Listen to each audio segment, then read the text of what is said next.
So hello everyone, I'm in the car with my daddy-o. Say what's up. What's up? I didn't even say happy Mother's Day is tomorrow, right? Yeah, say happy Mother's Day. Happy Mother's Day.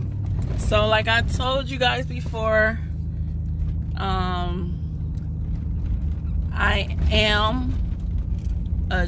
was a child and my father was locked up.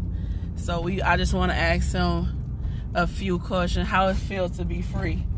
How it feels to be free? Yeah, for how long it's been? It's been what? Been free for almost 10, 20 years now. Right. That's good. It feels good to be free. You know, like, what was some of the thoughts that used to go in your mind before you even experienced the jail life? When you incarcerated like that, you have to first incarcerate your mind. Because if you incarcerate your body and your mind still in the streets, then you have a lot of problems. Okay. So you have to incarcerate your mind, which you basically have to let the streets and what's home go. So what was one of the things that was one of your worst experiences being incarcerated?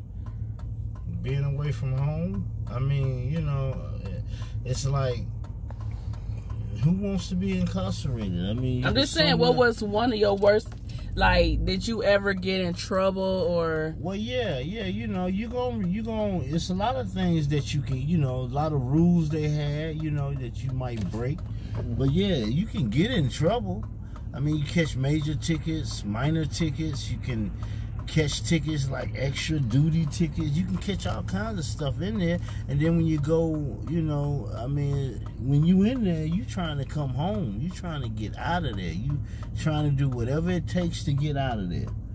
You don't want to be there. There's no place for you. So, I mean, you know, a lot of people be trying to get out of there. But if you got a lot of time, then, I mean, you got to come there and figure out, you know, how this thing gonna work, because this is where you gonna be for a while, a long while. So, you know. So what was the longest sentence you ever done? 10 to 15. 10 to 15. That's a long time. That's what was one thing you told yourself once you heard that judge say 10 to 15? I couldn't even see that far. It was hard, ain't it? Yeah, it's hard. I told him, I said, man, I can't even see that far. 10 to 15? Because you know, I mean, I never did no time. And that was my first time doing it like that big time like that, you know. And when I went, I just thought about doing what I had to do to get it over with. You know what I'm saying? Woo! Because I'm going to say, like, my husband doing 8 is, woo! But like, see, when they told me that, I dropped. Like, if he keep his mind off the 8, then he could do it. It'll be easy. We already, like, we got this our last whole year. Next year is it. But just hearing that judge say 10 to 15, boom. Yeah.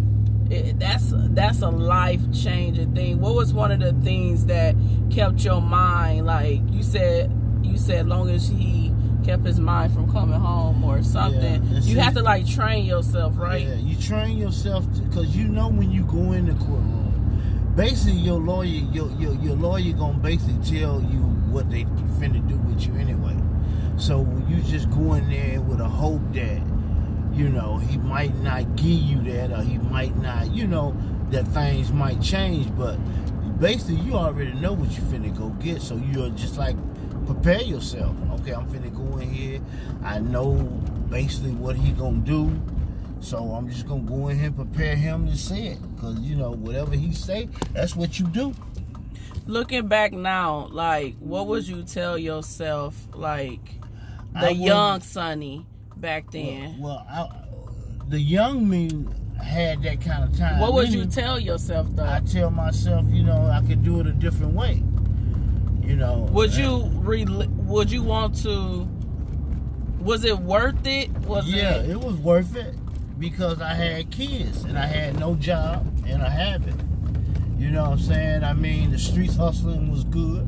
I didn't rob nobody or break in nobody's house or take nothing like that. I just sold drugs.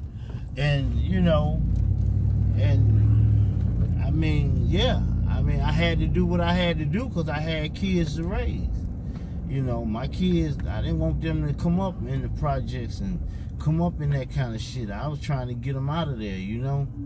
So I did that, not just for myself, but I also discovered I built a habit in the process of trying to get my kids to a place where they can be safe. And I did that. I got them out of the terrace. I put them in a house where they was raised right, went to the proper school, you know. They didn't see all that robbing and killing at the front door every night. I got them out of that mess, and I had to do what I had to do. I mean, if I had to do it again, yeah, I'd do it again to give my kids a better life. You know? And I could attest to that because growing up as a child of a dad that's incarcerated, he did get us into a house. We was like the only blacks on the neighborhood. We didn't live a ghetto life or, so to say, a hard life, I can say, because my mom worked and she never once, we never knew the reason why. We knew some of it. He told us most of it, but it was just hard. It didn't weigh on us because we was children at that, but we had losses and we had gains, and we didn't have them in the household, so we didn't really know them till what, 21-ish.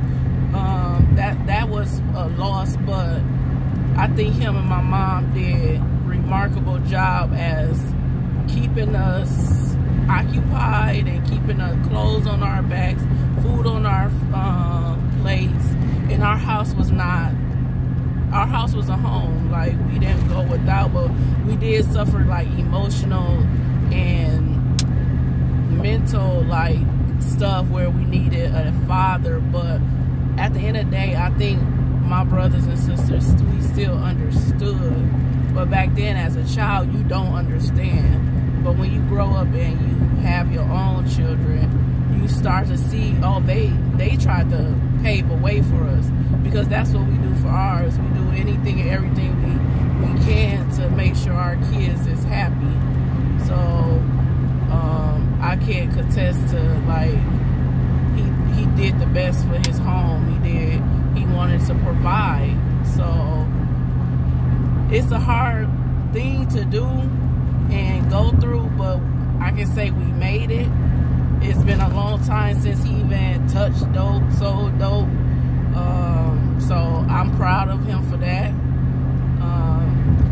And I just wanted to take you guys through a little questionnaire with my father and get his perspective. How do you feel about, like, the court system in general? In general? The court system. Court system? How it's ran. I mean, it ran, some point it ran fair, some point it's not. You know, if you got people that's doing heinous crimes like killing and raping and robbing and stuff like that, that's stuff that you really, you know, you don't really have to do that, you know.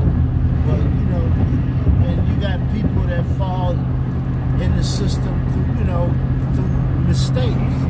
That's gonna happen when you got a justice system. It's gonna happen like that, you know. So have you ever been flopped? Have you ever been flopped? Yeah. What made them flop you? You know, I mean, I didn't have the money. Sometimes I didn't have the money to get the proper representation. You know, like a lawyer. I didn't have money to get a lawyer. I could have been out. You know, I could have. You know, if you ain't got the money to get, it's about money. You know, really, you can buy every case besides murder.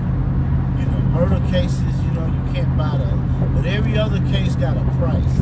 If you got the money to buy that case, then you won't go to penitentiary. It's all about the money, you know. And they'll lock you up just to get you off the street. Now, tell you the truth, half of the time they generate the crimes. They put the crimes in our neighborhood, knowing that we crazy enough to do it. That's deep. Yeah, and I mean, some of us, it's like putting food on the table, you know. Mm-hmm. But so, do you think your flop was fair? No, it wasn't fair. It's Caution. never fair, you know. Breaking alert. I mean, God guided me every step of the way, you know. I mean, He taught me the wrong and the rights, and along with myself, you know. I mean, He protected me, and He helped me out, showed me a way. You know what I'm saying? I mean, you know, He showed me a way out. You know, I mean, I made a mistake, went to penitentiary, but when I got out, I got myself together, and I depended on the Lord. The Lord been showing me my way ever since. You know, I mean, you know, if you just believe in what you're doing and you ain't hurting nobody, you know what I'm saying? Really, sometimes you have to step out there. You know, you have to step out there on that. And one thing I can say for my experience is, I remember going up there. It was fun. It went from my mom make sure she went every freaking week, every week to see you. Every week. She went every week, faithfully, and we had a choice to go. We used to love to go. Then it was a way to get away from school. Like, oh, we ain't gotta go to school today. We're going to see Sonny. You know. And then it just became like, dang, I'm tired. I was sending. I was sending more money home for her to do that than she was. As fast as I send money home, she'll send it back. You know, and I was like, well, why? You know, and I mean, she took care of you. Yeah, she took care of me, but I didn't. Like, let me tell you, he was clean. Yeah, I wanted her. He was clean, and this when they could wear clothes and shoes. Yeah. I don't think they can do that now. Yeah, but you know, I worked my way in there too. You know, I worked my way. And, you know, I made money in there. I sent things home on holidays and, you know, days that I couldn't see y'all. I sent things home and, you know, stuff like that. I kept myself occupied. I didn't think about home too much. I couldn't. You know, I was trying to get out. You know, I know if I get out, home would be much better. No makeup on today. Yeah. I haven't had makeup on in quarantine life. There's a lot of brothers in there that don't belong there. There's a lot of brothers in there rehabilitate, but the court system ain't trying to give them a chance to understand none of that. The world is set up so different now, you know? It's like if you ever go to prison and get locked up, it's going to be hard for you to get out of there. And then it all depends on how you come out of there. How you feel about them not releasing people due to COVID-19 and all them prisoners and they're sick? Well, that's why I say our world is we're in a different world now. Everything is different, much different. I mean, you get locked up, you might not never come home. You know, it's all different now. You know, and people in prison. Once you go to prison and get that number, you nobody. It's nothing. That's how society. That's how society see you. Yeah. You're just a bad nobody person, but there's people out here just as bad as you. And then out get here caught. Living every day. They got money to pay their way. Yeah. You know, you got a lot of rich people that's doing the same thing we do, and they pay their way out. And the courts let them go because of the money. But you know, I mean, the world is set up. It's messed up. You know.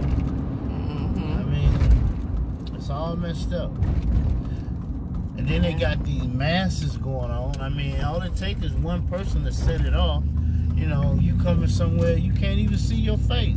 I mean, you should be scared of that, because the way people killing and robbing around here, you know, let them get hungry and they don't stop this mass thing, man. A lot of people gonna go and do some crazy stuff around here.